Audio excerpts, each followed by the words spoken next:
going on with the fellow road hammers? So, I want to talk about something today that's going to hopefully shine some light and really help some people out. It might get some people in their feelings. That's probably what it needs to do. I've gotten a lot of phone calls lately about people leasing on and not making enough money at the end of the game, at the end of the date or whatever you want to call it, the paycheck, the settlement's not big enough. They can't afford the truck, the maintenance, and pay themselves. They can afford the maintenance in the truck, but they're not making no money. And what a lot of it comes down to is there is not a lot of money in hotshot leasing on for companies. So you can't take a company and lease on 2 or 3 guys, 4 guys, and expect to sit at home with hotshots. The cost is just so high that it just doesn't make sense. Now, I don't know of many people on the street right now that if you ask them, can you give up 25 or 30% of your revenue, that can actually do it. And that's what's happening. You start with 100% of the revenue, and they'll take 30% or 25% to lease on. Okay? It sounds all good and well. Some of them are still charging for insurance. Like, they take 30%, then they want you to pay for insurance. Then you got to pay for fuel on top of that. Well, you're into like 80% of your revenue.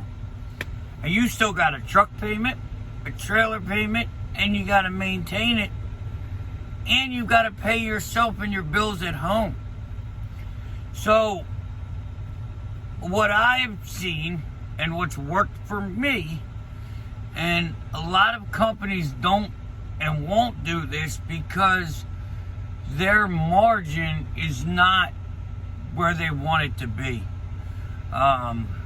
There's people that think they should make $1,000 a week just for you using their numbers. And I don't think that's the case. If you want to lease on, then you need to be having a lot of trucks to make up for the money.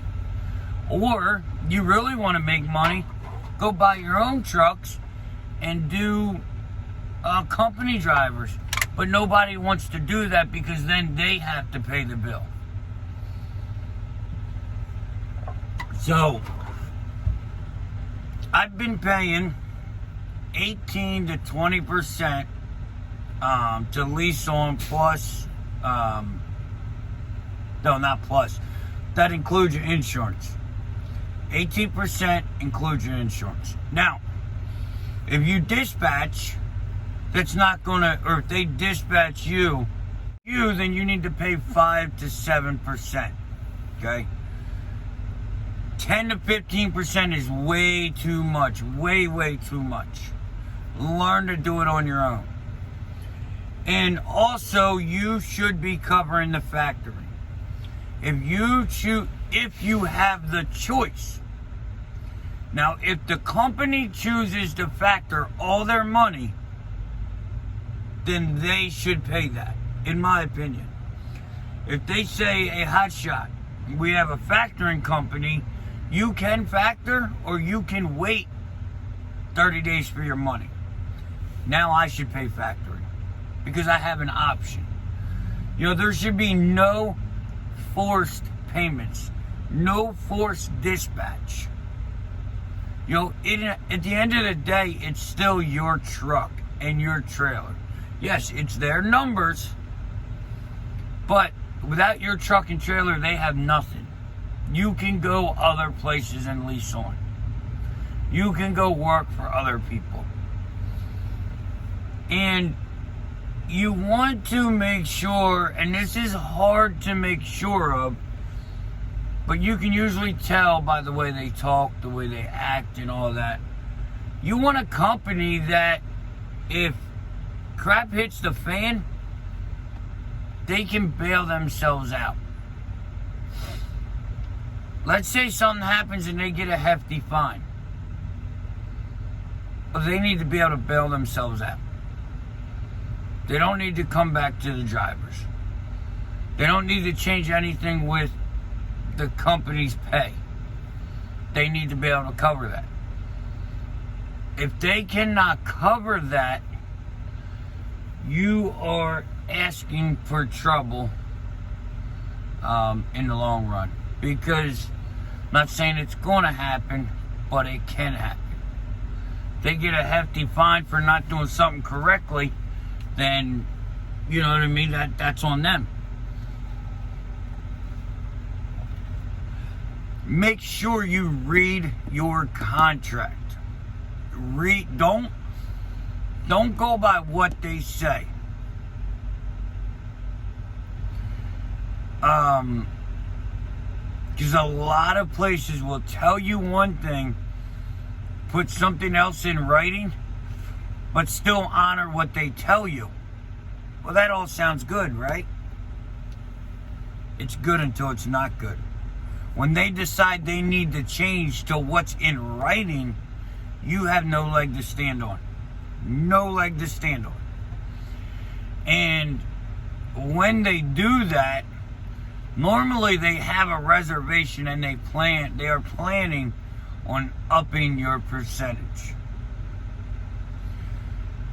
You are a business owner. You are not an employee. You're not their driver. It's not their truck. You're not their employee. You're not their worker. You are a subcontractor that at any time can walk away. Now, you can't get your own customers and not pay your lease on company. Every single penny that you make, your customers or not, should go to that lease on company. Because unless you have something in writing, but that's their insurance, that's their liability, that's their risk. A lot of companies will not allow you to work for your own customers. So, like me, I've been lucky, and the two carriers I've leased onto allow me to work for my own customers. As long as there's no moonlighting. You start moonlighting, there goes your job, because that's called theft. But, so, you know, you've got to be fair about it both ways. They get all their money they deserve, and you get all your money you deserve. Okay? And you really need to talk to your accountant and find out your tax, the way your taxes should work. Because there's a lot of companies that are trying to do what's beneficial for them, and they'll deduct it from your gross and claim it on taxes and say, oh, well, I paid it first. Legally, that's not how that works. If you have a contract that says you get 25%, that's what you get. That's what your 1099 should say. Anything after the 25% is deductions and write-off for you. Okay? Now, they also cannot, and this is mediocre, I guess it's a small amount, but it's principle. They cannot charge you for your ELD. They cannot back charge you for the ELD. That is on them. That is federal regulations. I think it's CFR 49 or something. I will put that up here somewhere.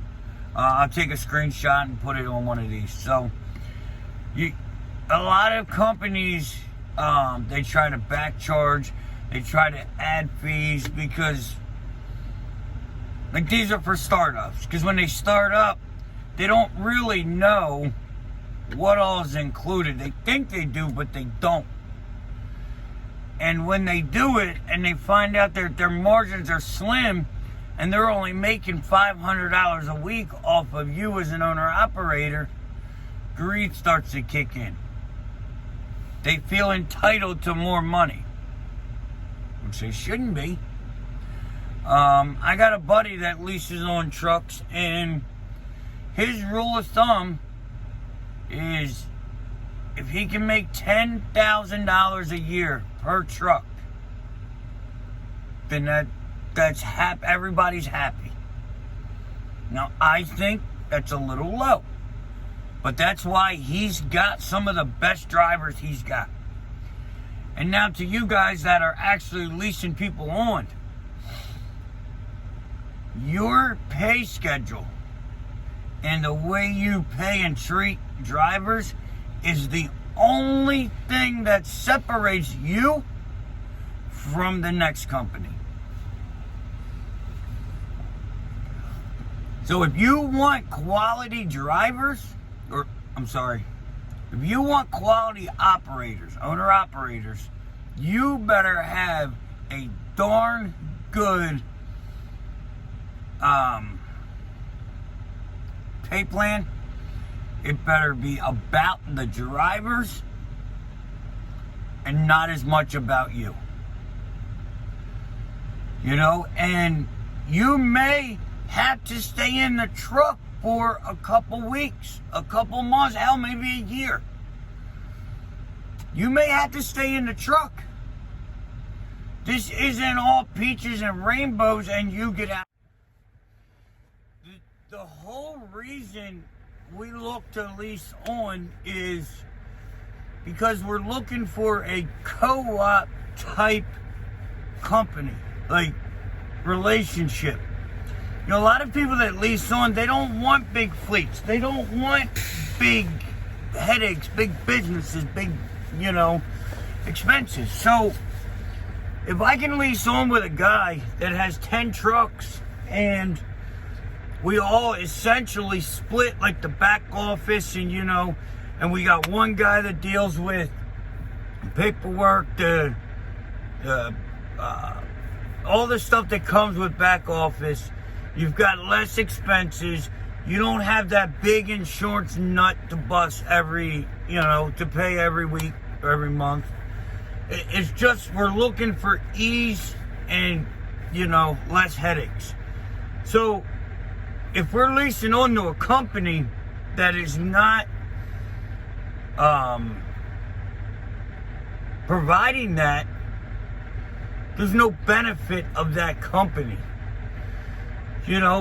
People that have the DOT numbers in their own fleets, they seem to think that they're the only ones. And it's not. There's so many different companies, and there's a lot of them that aren't even looking for drivers, but will take drivers. If someone is not, actively searching for a driver, but they're looking for a driver, like they'll take drivers, that's a good sign that their business is good. Like, their business is stable. They don't need a driver, but they will take on a good driver, a good owner-operator. And that's what you want. You don't want somebody that's out desperately looking for owner-operators, because if they don't have their own freight what is the desperation calls from? Is it from lack of income? Is it from, just lack of people around? Like, what is it? The only thing I can really think of would be lack of income. I mean, why else would you need to desperately search? But, it's up to individuals. I just wanted to put this video out there because I see a lot of guys getting screwed over. A lot of guys that are, think they're doing the right thing, but they've been reeled in by these new companies. And if you lease onto a company, a hotshot company, that does not own one truck, to me, that would be a red flag. That would be a red flag. And I would not lease on to a company with no trucks. Because what do they know? What are they? They don't really understand it. So I wouldn't do it, but that's just me. So let's, I'm going to shut this down. I'm going to work on some other videos. And, until then, like, share, subscribe, hit that ding ding, and I will see you tomorrow. Peace.